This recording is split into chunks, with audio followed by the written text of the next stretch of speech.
kuva mu bitundu ebyenjawulo. Olunaku lwakusatu ennaku z'omwezi lya 31 y'ennaku z'omwezi esembayo omwezi ogwokusatu ate tuyingire omwezi ogwokuna mwaka 2021. Nze Sharifa Namyomba awamu ne munnange Meba omulungi. Akataliko mutuntu nga tandise ne poliisi mu bitundu by'ensambya wano mu Kampala eriko abasajja beekutte abagambibwa nti babadde balina akakodyo k'okutomera ababoodaboda n'oluvannyuma ne babbako pikipiki zaabwe. Katubifune mu bujjuvu.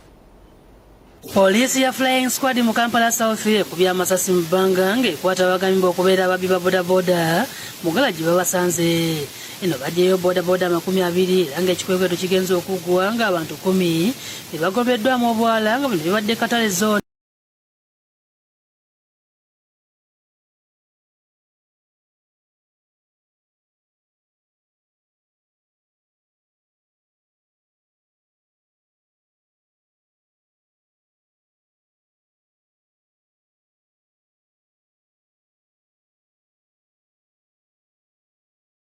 Yasali Bosco nga wano poliisi etuuse wandagaza amasasi mu bbanga era abakwate bateekeddwa ku mmotoka kuba tuyanidde entuuyo. Abavuzi ba bodaboda bazze nga baagala babawe babeekolereko nga bagamba nti ababbi basusse okubata wabula poliisi bagombolodde. Abatwala ebijja babasibye nitweko omuwanulaba gavumenti eno naye mubeesalewo kimu se ekiragiro bwe baba mukutombi nga sewa boda naye bamuddirewo singa tebateebwa. Ye Bosco Salinga nanyini gala gyategeeza ng'awadde tamanyi ti bodaboda zibamuguza nzibe. Oluvannyuma bakwate batwaliddwa ku poliisi e Katwe ne pikipiki ssaako ne sipeeyi ebiteeberezebwa okubeera ebibbe era nga poliisi egaanye okubaako nekyeyogera ku kikwekweto ekyo. Nsamba Crash yakusakidde eggulu eno ku Lwabukedde TV. Ate Malage tulina abatembeeyi mu kibuga Kampala basaba ekitongole kya KCCA okukomya okukozesa bakifeesi nga bakola ebikwekweto. Omwogezi wa KCCA naye aliko byayinukudde ku nsonga eno. Abasuubuzi baludde ebbanga nga beemulugunya ku ngeri KCCA gye bakwatamu nga bakola emirimu gyabwe. Bwazibiddwa olunaku lw'eggulo ng'abatembeeyi bakunga bannaabwe basibira ekitongole kya KCCA ekikookolo obutaddamu kubatulugunya wadde okuwamba ebintu byabwe. Bakwata ssente entono ze tulina tetugenda ne tusuubula naye ebisooka tutta emisana tetugenda kukkiriza.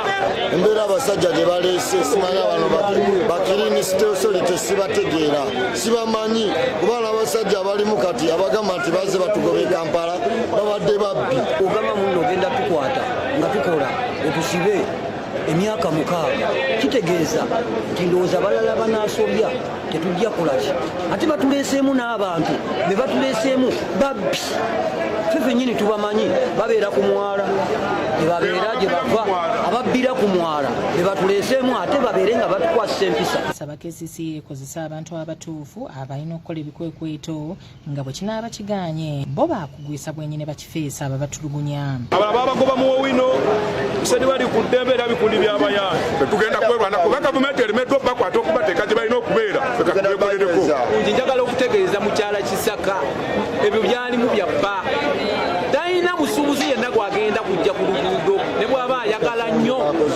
unless ngazze we tuli n'ayogera naffe abakulembeze ne bw'aba ayagala nnyo talina gwagenda kujja ku street. Jamu twagala be enambulukufu naffe enambulukufu naffe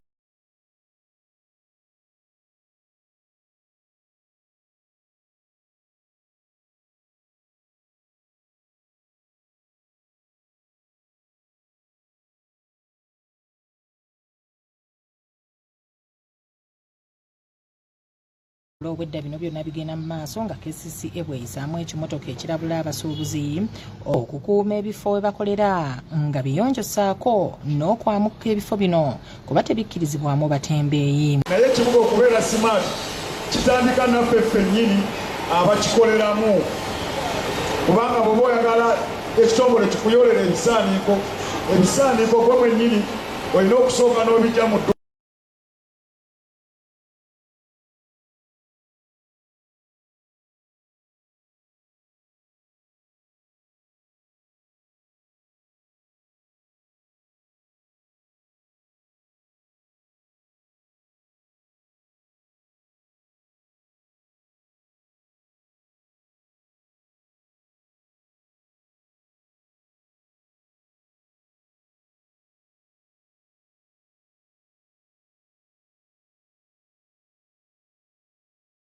Ekitongole kya KCCA Daniel Ainebyona alambuludde bw'ati ku nsonga eno. Nga KCCA omulimu gwammwe tegubalemeredde ngamu okulaba nti kati mati mutandise kuteekayo bantu baleeya.